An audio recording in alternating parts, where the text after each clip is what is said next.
I'm Nima Rajan. Canada's battle to contain COVID-19's highly transmissible Omicron variant continues on multiple fronts today. With thousands of new cases reported across the country on the weekend, provinces are reintroducing public health restrictions right away. British Columbia is capping capacity at bars and restaurants at 50%. This while Newfoundland and Labrador has limited bars to 50% and restaurants to 75%. Quebec has brought in tough restrictions, including closing casinos and bars after reporting a record 4,571 new COVID-19 cases. Well, there's a potentially fatal blow to President Joe Biden's leading domestic initiative. A key Democrat in the evenly divided U.S. Senate confirms he can't support his party's controversial electric vehicle incentive. Senator Joe Manchin says he just can't bring himself to back the $1.75 trillion social and environment legislation. The so-called Build Back Better bill would be a disaster for the Canadian auto industry. The plan has been the focus of the Prime Minister, federal ministers, and officials in recent weeks. All right, well, meanwhile, the NHL is taking its own shot at COVID-19. The league and its Players Association are hoping the decision to temporarily ban Canadian and American-based teams from crossing the border for games will stem the spread of the virus among its players and staff and save the season. The NHL also issued a statement on Monday that the Montreal Canadiens and the Columbus Blue Jackets have joined the list of 8 other teams to be shut down until at least December 26th. Canada has been added to Israel's no-travel list. On Monday, Israeli cabinet ministers approved adding Canada and the United States to a travel ban. This comes amid the rapid global spread of the Omicron variant of COVID-19. The two countries join a growing list of European nations to which Israelis are barred from traveling and from which returning travelers must remain in quarantine. Pending approval from a parliamentary committee, the travel ban will take effect at midnight on Wednesday. Ontario expanded eligibility for booster shots today to all adults who have had a second shot at least 3 months ago. But many social media users who logged in to reserve a booster through the provincial booking site say they faced a virtual lineup of more than an hour. Others say the earliest appointments they could find were more than a month away, while some reported no available appointments in their region. Health officials in Ottawa said all available spots had been reserved only 15 minutes after the expanded eligibility officially took effect. Well, it looks like stress and anxiety around the ongoing COVID-19 pandemic is showing itself in Canadian mouths. This comes as dentists notice increases in cracked and broken teeth resulting from involuntary grinding at night. Dentist Bruce Ward, a past president of the British Columbia Dental Association, says he's noticed the increase in what's called bruxism cases in his Vancouver area practice, and so have colleagues across Canada. He says a recent Zoom call with other dentists turned into a discussion about the rising cases of cracked teeth. The head of a group representing small businesses says owners are feeling relieved that the federal Liberals plan to extend the deadline to repay pandemic loans. Dan Kelly of the Canadian Federation of Independent Business says many companies didn't expect to be able to repay the loans on time. The Canada Emergency Business Account has provided $48.4 billion in loans to almost 886,000 companies. The Quebec Provincial Police says its major crimes unit is investigating the death of a firefighter who died while on duty on Saturday night near the capital city. Police say a fire broke out around 11:30 p.m. and one of the firefighters was reportedly injured while fighting the blaze. The man was taken to hospital, but he died of his injuries during the night. This is the second Quebec firefighter to lose his life during an operation in the past 2 months. A Montreal firefighter drowned the night of October 17th after the rescue boat he was in capsized and he became trapped underneath it. Well, meanwhile, the town of Harbour Breton, Newfoundland, is grieving the death of a local fisherman. 3 men set out yesterday morning on a scallop boat that capsized. 1 man swam to shore to get help, while the other 2 remained with the boat. Rescuers found both men, but 1 died, and the other is being treated in hospital. Canadian frigate Hmcs Fredericton has arrived in its home port of Halifax after a 6-month deployment. HMCS Fredericton took part in Operation Reassurance, during which time the ship assumed command of Standing NATO Maritime Group 1, positioning Canada in a leadership role. It made stops in a number of countries, including Iceland, Norway, Finland, Scotland, and England. The return home was delayed by one day due to bad weather and rough seas. Stay with us. We'll be right back after a short break on the Forum Daily News.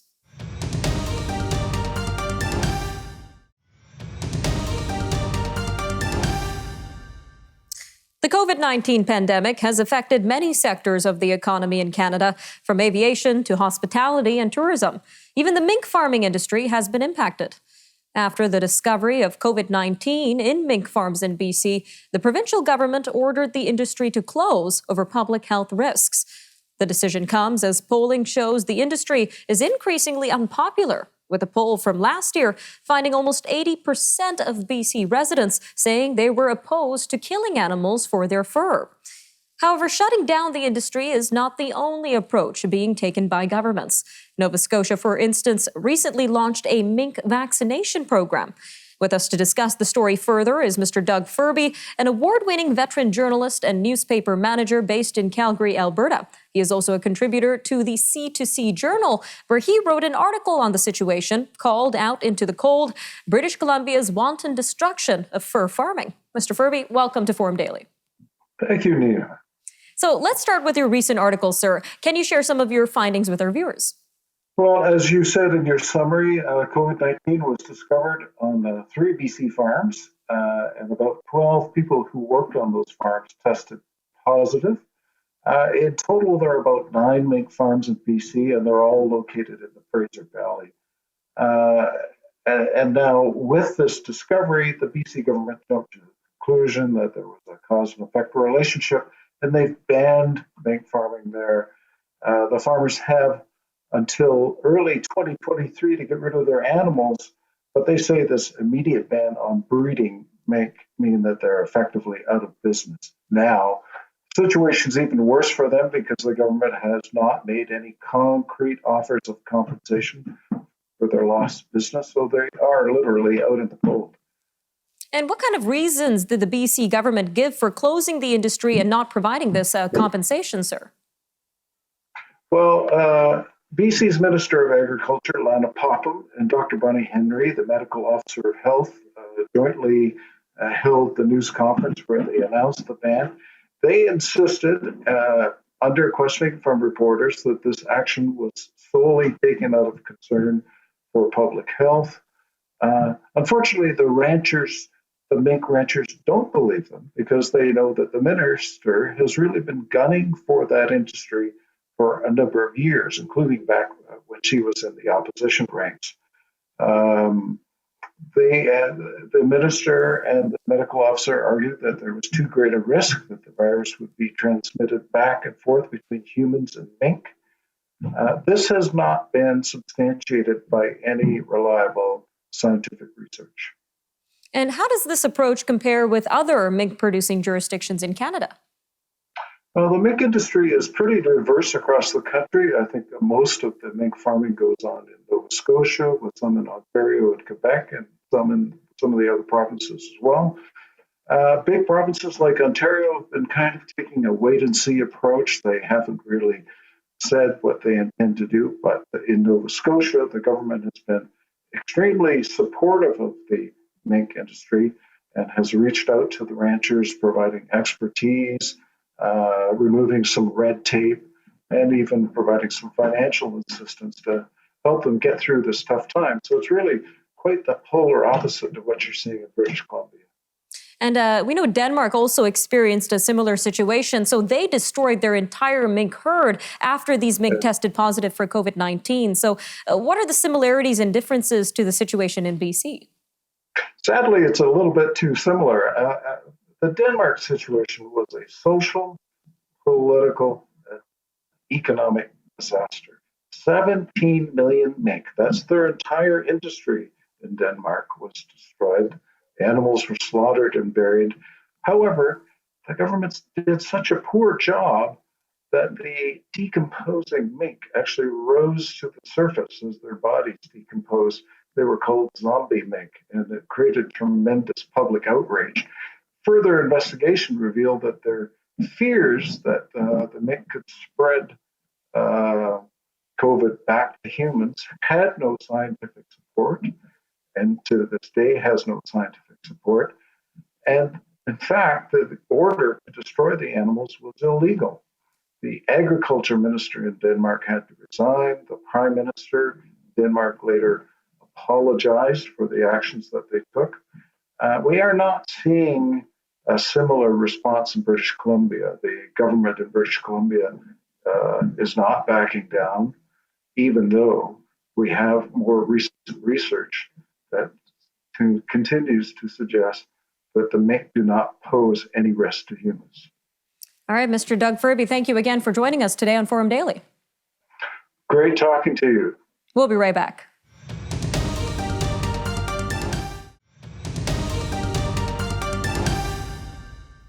Moderna says a booster dose of its COVID-19 vaccine should offer strong protection against the Omicron variant.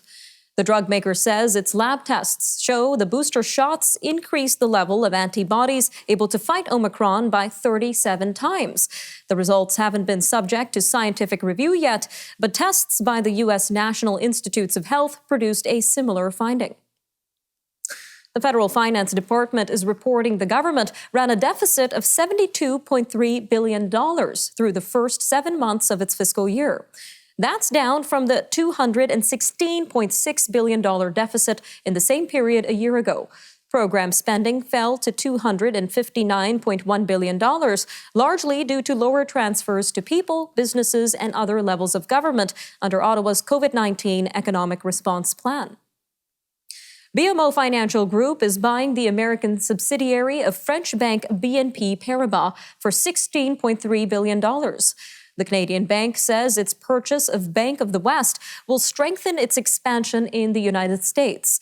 It says the acquisition will bring nearly 1.8 million customers to BMO and expand its banking presence through 514 branches in key American growth markets. The University of British Columbia says it understands concerns raised by students about the spread of COVID-19 in exam halls, but it won't cancel in-person examinations. Students and representatives had called for the cancellation over worries about spreading COVID-19. Kurt Heinrich, the university's senior director of media relations, says the administration has received assurances from public health officials that in-person exams are indeed safe. He says deans will allow students who are worried about their health, such as those who live with family members or others who are part of a high-risk group, to ask for their exams to be deferred. The Omicron variant of COVID-19 has been confirmed in the Northwest Territories. Yesterday's update by health officials didn't say where or how many cases were detected, but it did include a warning to dozens of passengers who may have been exposed to the virus on 2 separate WestJet flights on December 13th. Only certain rows of passengers are affected who were on flight WS-280 from Kelowna, BC to Calgary and flight WS-3359 from Calgary to Yellowknife. They are being told to arrange for a lab test and isolate regardless of their vaccination status. Well, there was frustration over the weekend for Albertans who wanted COVID-19 antigen test kits. Pharmacist Momin El Ghazoli says people have not been coming in to pick up just 1 or 2 kits, but more like 5 to 9 kits per person. Strathcona County Councillor Lauren Harvey says many rural Albertans are disappointed as well, as the kits aren't readily available in their communities. In a statement on Friday, a spokesperson for Alberta Health says pharmacies will receive more rapid test kits early this week. There are 3,784 new COVID-19 cases in Ontario today. The new figures are based on 44,123 completed tests. The province didn't report any new deaths from the virus. Health Minister Christine Elliott says 865 of the new cases are in people who aren't fully vaccinated, and 138 people have an unknown vaccination status. Tougher public health measures took effect in Quebec today. This comes as the province announced 4,571 new COVID-19 infections, which is a new single-day record. The health department reported 3 more deaths attributed to the novel coronavirus, and it says there are 21 more people in hospital. This brings the total hospitalizations to 397, of whom 82 are in intensive care. Quebec Health Minister Christian Dubé says the situation in his province is critical, so new restrictions are necessary. He announced the complete closure of bars and casinos. Restaurants can only open between 5 and 10 p.m., and schools will also close as of today until January 10th. St. Francis Xavier University is joining the Antigonus Chamber of Commerce to support the local economy, which has been hurt by a COVID-19 outbreak linked to a number of graduation events. St. FX is contributing $10,000 to a drive aimed at supporting local businesses. The chamber will be kicking in $5,000. The fund will be used to purchase gift cards, certificates, and other forms of support. A publisher in Halifax has released a version of the classic novel Anne of Green Gables in Gaelic for the first time. The book had previously been translated into more than 30 languages. The newest version by Braden Press brings the book into a language that many in PEI spoke several generations ago. Braden Press founder Emily McEwen says the novel took years to translate. We've got stories from around the world up next, starting off with the death toll continuing to rise in the Philippines after Typhoon Rai. That story and more coming up shortly.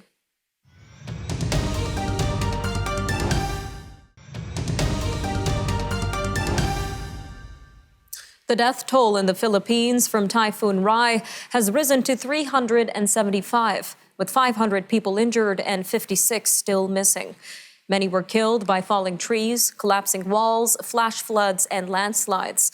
Philippine Coast Guard ships ferried 29 Canadian, American, British, Russian, Swiss, Chinese, and other tourists who were stranded on Siargao Island, which is a popular surfing destination that was devastated by the typhoon.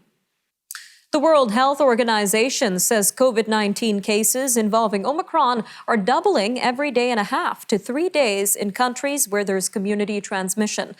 And it's not just people infected abroad.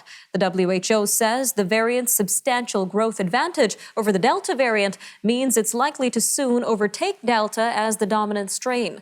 The UN Health Agency says it's still unclear if the rapid growth of Omicron is because the variant evades existing immunity, is inherently more transmissible than previous variants, or a combination of both. The World Economic Forum is postponing next month's annual meeting of world leaders, business executives, and other elites in Davos, Switzerland until this summer due to the pandemic. It says current conditions make it extremely difficult to deliver a global in-person meeting. The forum serves as a stage for world leaders to meet and executives to talk possible deals. This while academics and non-governmental groups hold panel sessions or try to rub elbows with decision makers. The British Medical Association is warning that almost 50,000 doctors, nurses, and other National Health Service staff in England could be off sick with COVID-19 by Christmas Day unless restrictions are introduced. Prime Minister Boris Johnson is now faced with deciding on restrictions over the holidays or face a potential tidal wave of cases and disruption. Pro-Beijing candidates have won a landslide victory in Hong Kong's legislative elections, beating out moderates and independents. These were the city's first elections since Beijing passed a resolution ensuring that only patriots loyal to Beijing could run the city. Hong Kong leader Carrie Lam says she is satisfied with the election, despite a 30.2% voter turnout. This is the lowest turnout since 1997. All candidates were vetted by a largely pro-Beijing committee before they could be nominated, and the number of directly elected lawmakers was also reduced. A Sudanese medical group says a protester was shot dead in mass demonstrations against the recent military takeover, and a deal that reinstated Prime Minister Abdallah Hamdok but sidelined the movement. More than 120 people were wounded in clashes between protesters and security forces during Sunday's protests.